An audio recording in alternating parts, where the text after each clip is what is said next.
I should now like to conclude this presentation by sharing with you once again those words I first spoke when I participated in a ceremony to dedicate a cemetery at the battlefield of Gettysburg, Pennsylvania on November 19, 1863.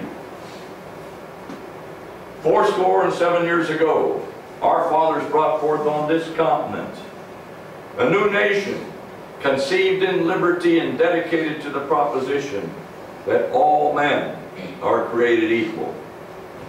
Now we are engaged in a great civil war, testing whether that nation or any nation so conceived and so dedicated can long endure. We are met on a great battlefield of that war.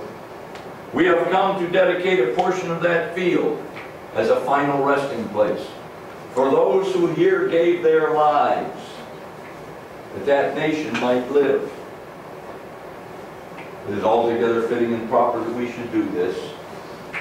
But in a larger sense, we cannot dedicate, we cannot consecrate, we cannot hallow this ground.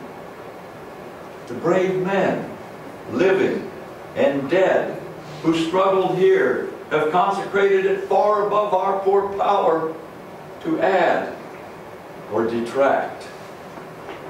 The world will little note nor long remember what we say here, but it can never forget what they did here.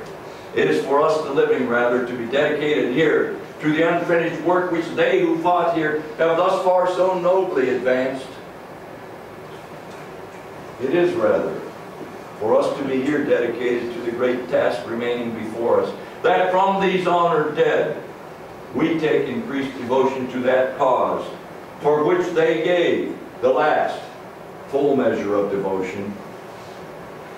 That we here highly resolve that these dead shall not have died in vain, that this nation under God shall have a new birth of freedom, and that government of the people, by the people, for the people, shall not perish from the earth. I thank you. May God bless you.